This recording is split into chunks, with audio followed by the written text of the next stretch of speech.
હાલો friends, આજે આપણે બનાવીશું મગની દાળમાંથી ઢોકળાની રેસીપી. તેના માટે આપણે અડધો વાટકો ભરી અને મગની દાળ લીધી છે. અડધો વાટકો ભરી અને આપણે ઝીણો રવો આવે છે તે લીધો છે. બંનેનું માપ આપણે એક સરખું રાખવાનું છે. સૌથી પહેલાં આપણે રવો છે તેને એક મોટા વાસણમાં લઈ લેશું. રવામાં આપણે થોડીક ખાટી છાશ નાખી દેવાની છે અને તેને પલાળવાનો છે. તમારી પાસે ખાટું દહીં હોય તો પણ તમે લઈ શકો. રવાને આ રીતે સારી રીતે મિક્સ કરી દેશું. તો રવામાં છાશ નાખી રવાને આપણે સારી રીતે મિક્સ કરી દીધો છે. વધારે પડતી છાશ આપણે નથી નાખવાની. રવાની ઉપર થોડીક છાશ આવી જાય એટલી છાશ આપણે નાખવાની છે. મેં અહીંયા ખાટી છાશ લીધી છે. તેનાથી આ ઢોકળા છે તે ખાવામાં એકદમ ટેસ્ટી લાગે છે. તમારી પાસે ખાટી છાશ ના હોય તો તમે દહીં પણ લઈ શકો. હવે આપણે મગની દાળ છે તેને પણ એક મોટા વાટકામાં લઈ લેશું. હવે આપણે મગની દાળને પહેલાં તો પાણીથી ધોઈ લેવાની છે. તો તેમાં આપણે પાણી નાખી દઈશું અને મગની દાળને આપણે સારી રીતે પાણીથી ધોઈ લેવાની. દાળને પણ મેં પાણીથી સારી રીતે ધોઈ લીધી છે. હવે તેમાં આપણે પાણી નાખી દેવાનું છે કેમ કે દાળને આપણે પલાળવાની છે. હવે તેની ઉપર આપણે આ રીતે ડીશ ઢાંકી દઈએ. હવે આપણે આ બંને વસ્તુને અડધો કલાક માટે પલાળી અને રાખી દઈએ. અડધો કલાક પછી જોઈએ તો આપણે દાળ અને રવો પણ સારી રીતે પલળી ગયા છે. દાળને તમે જોઈ શકો છો કે દાળ છે તે આ રીતે તૂટી જાય છે. દાળ આપણી સારી રીતે પલળી ગઈ છે. હવે આપણે દાળમાંથી બધું પાણી કાઢી નાખીએ. દાળમાંથી આપણે બધું પાણી કાઢી લીધું છે. હવે દાળને આપણે મિક્સરના જારમાં નાખી દઈશું. આ ઢોકળા છે તે ખાવામાં પણ હેલ્ધી છે અને આ ઢોકળા છે તે આથા વગર જ બનીને રેડી થઈ જાય છે. તેને બનતા જાજો ટાઈમ પણ નથી લાગતો. હવે તેની સાથે આપણે રવાને પલાળીને રાખ્યો તો તેને પણ નાખી દઈએ. તમારે એકલી મગની દાળના ઢોકળા બનાવવા હોય તો પણ તમે બનાવી શકો, પણ થોડો રવો નાખવાથી ઢોકળા છે તે ખાવામાં ટેસ્ટી લાગે છે. હવે તેમાં આપણે 2 લીલા મરચાંના ટુકડા લીધા છે અને એક આપણે આદુનો ટુકડો લીધો છે તો તેને પણ નાખી દઈએ. તીખું તમે તમારા પ્રમાણે ઓછું કે વધારે લઈ શકો. ઢાંકણને આપણે બંધ કરી દઈએ અને બધી વસ્તુને પીસી લેવાની છે. બધી વસ્તુને મેં સારી રીતે પીસી લીધી છે. આમાં આપણે પાણી નાખ્યા વગર જ બધી વસ્તુને પીસી લીધી છે. પહેલાં આપણે પાણી નહીં નાખવાનું, નકર બેટર છે તે ઢીલું થઈ જશે. હવે તેને આપણે એક વાસણમાં લઈ લઈએ. મિક્સરમાં પણ આ રીતે થોડુંક બેટર છેટ્યું છે તો આપણે તેમાં થોડુંક પાણી નાખી દેવાનું અને આ રીતે ફેરવી લેવાનું અને તેને પણ આપણે નાખી દેવાનું બેટરની સાથે.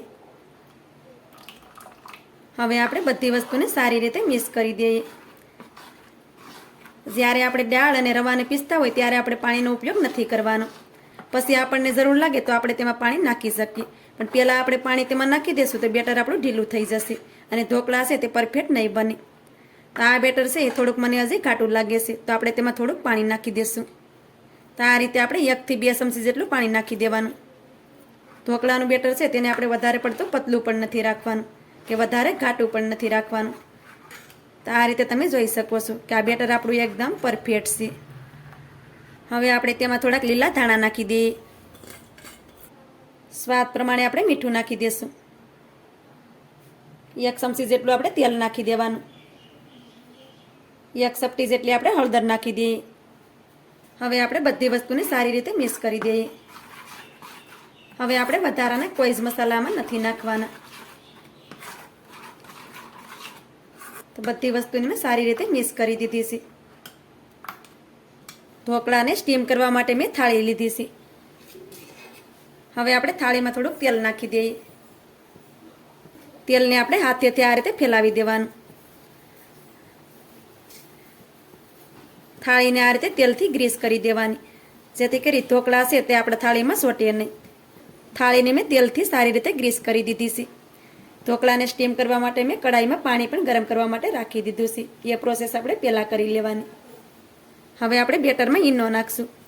તો આપણે 1 પેકેટ ઈનાનું લીધું હતું તેમાંથી આપણે અડધું પેકેટ જ ઈનો નાખીશું. તમારે મીઠા સોડા નાખવા હોય તો પણ તમે નાખી શકો. ઈનાને એક્ટિવેટ કરવા માટે આપણે તેની ઉપર અડધી ચમચી ભરી અને પાણી નાખી દઈએ અને સારી રીતે મિક્સ કરી દઈએ.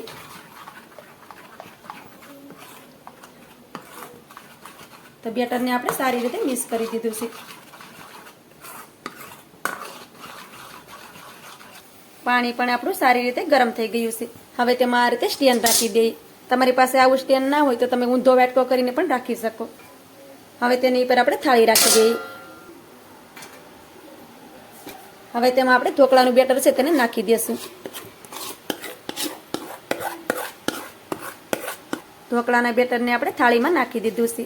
હવે ઉપરથી આપણે આ રીતે લાલ મરચું પાવડર નાખી દઈએ.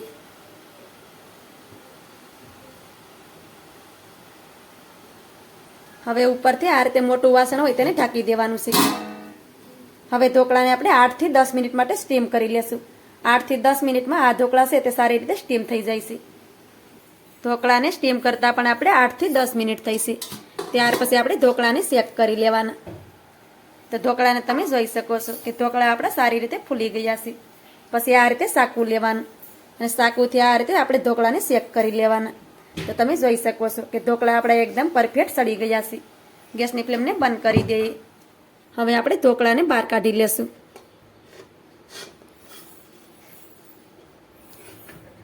તો આ રીતે ઢોકળાની થાળીને આપણે બહાર કાઢી લેવાની. હવે તેની માટે આપણે વઘાર કરીશું.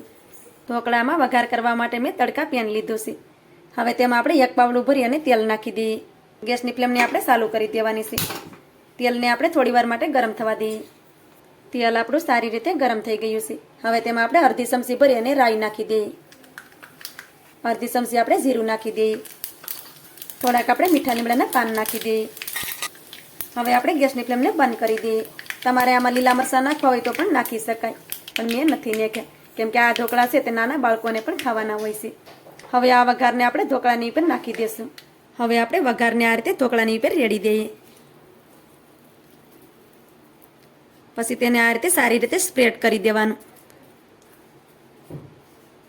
જેથી કરી વઘાર છે તે બધી જગ્યાએ ઢોકળામાં લાગી જાય. તો આ રીતે આપણે બધી બાજુ વઘારને સ્પ્રેડ કરી દીધો છે. હવે ઉપરથી આપણે લીલા ધાણા નાખી દઈએ. હવે આપણે ઢોકળાને આ રીતે કટ કરી લેશું.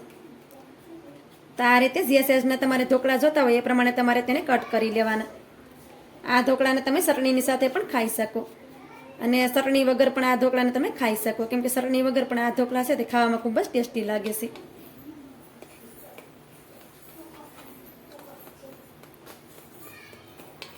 તો આ રીતે આપણે ઢોકળાને કટ કરી લીધા છે. હવે આપણે આ રીતે તાવીથો લઈ લેવાનો અને તેનાથી ઢોકળાને આ રીતે અલગ કરી દેવાનું, જેથી કરી ઢોકળાને કાઢવામાં આપણે આસાની રહે. આ રીતે તેની કિનારેથી તેને અલગ કરી દેવાના.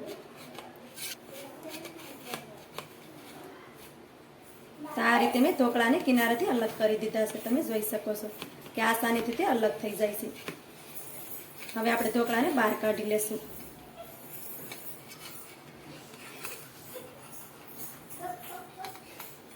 તો આ રીતે તમે ઢોકળાને જોઈ શકો છો કે ઢોકળા આપણા એકદમ પરફેક્ટ અને જાળીદાર બન્યા છે અને એકદમ પોસા બન્યા છે.